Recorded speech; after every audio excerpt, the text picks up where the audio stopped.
สวัสดีครับมาสำหรับคลิปนี้เนาะพี่น้องก็สิพาพี่น้องปองปายมาลำฟังพินไล่ผู้ไทยกาฬสินธุ์ครับเมื่อได้มาเยี่ยมยามทำข่าวพี่น้องทางสมเด็จกาฬสินธุ์บ้านเฮานี่ล่ะก็ได้มาพบพ่อกับอาจารย์เพิ่นครับนี่หยอดเลยมื้อนี้ก็เลยได้มีเสียงลำเสียงแคนเสียงพิณไปรับฟังรับชมไปนำกันครับพี่น้องเอาเอียนไทยใส่แล้วแม่โอ้มาเจอมือผิดของแดดแล้วโอ้ธรรมดาเนี่ยว่าอะไรทายได้เลยรถไหนละว่าจะร้อยใจไปเลยมันก็ดูว่าผมสิเป็นเบสรถไหนละทายทางขางนะเวลาจบเองเลยเดี๋ยวมือปังกล่องมาเนี่ยกล่องมันเตะนอน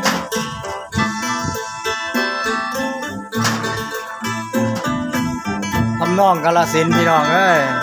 แน่มันไปแล้ดิวนดำดอกน้ำสุ่มมันไปเองแหละเดี๋ยวเพื่อนอะไรปลาคุมบ่อนคือแค่ดอกแกงหาง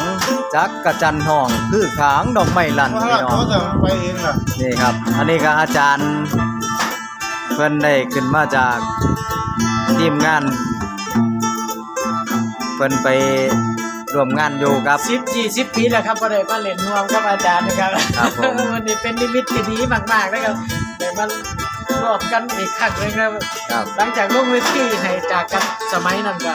ห่างหายไปจักปี10เกือบ20 ปีครับกับอาจารย์กุหลาบหลักคำนะเป็นคำสทหรือว่าหลักคำนะครับท่านสทนะครับเนี่ยมือแค้นมือแค้นก็สุดยอดคือกันเผาฝ่าพาลุงเผาทงฝ่าพาลุงเผามั่วไทยยังบังกัญชาหอมไปยังบังกัญชาหอมครับนี่พร้อมครบทุกสเต็ปพี่น้องเอ้ย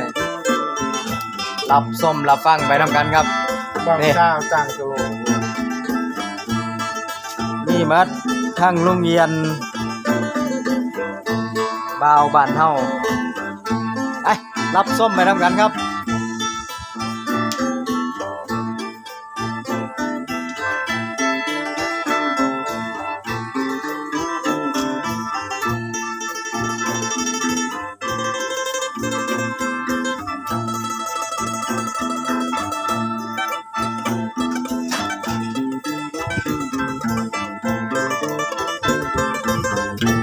ไทยหลังเวียดนามไทยดีมากอะไรที่ไหนก็อันนี้ลาบเป็ดเด้อพี่น้องต้มเป็ดความมื้อนี้เป็นมื้อที่แบบความแซ่บ10 ปีลำ20 ปีลำเฮาจังได้มาพ้อกันดอกเทื่อนึงพี่น้องเอ้ยมีเสียงพิณเสียงแคนอ่อนซ่อนหลาย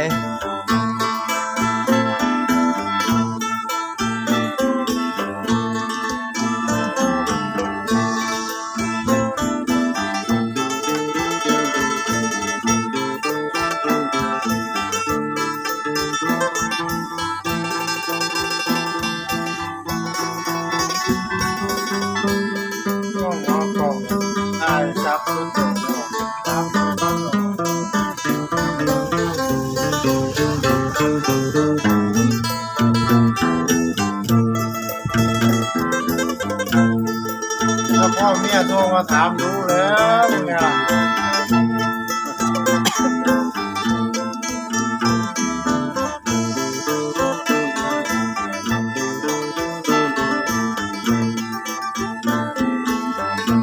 กับบรรยากาศ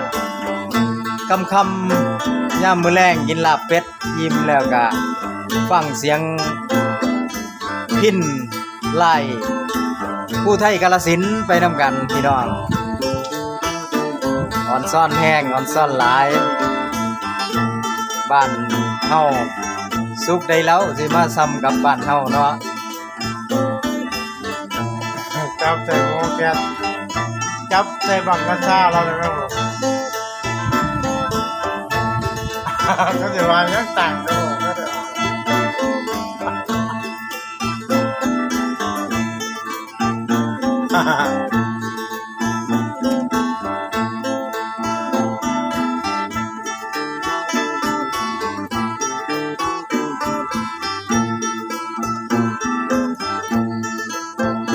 อันนี้มือกลองพี่น้องมือกลองตอนนี้เพิ่นยังบ่ทันได้ออกสเต็ปกลองอยู่ครับกลองกำลังซ่อมอยู่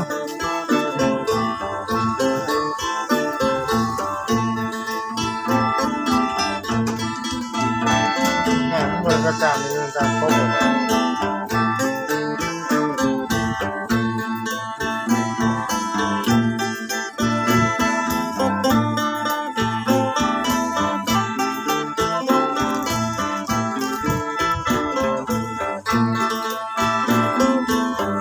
จากเบิ้งไปเลยจากบอก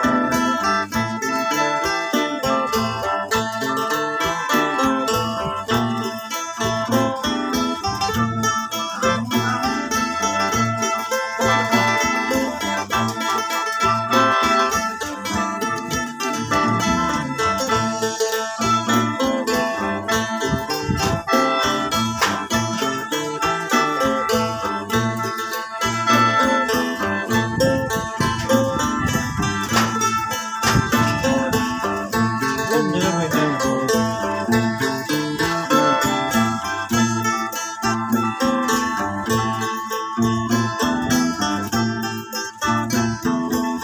จะเห็นหนาคือโจรร้ายเห็นว่ากระไรเมื่อติดตาเนี่ยคือเขือมเสียวว่าจอ สำหรับคลิปนี้ไล่นี่เป็น ได้ลงกับเขาหรือเปล่า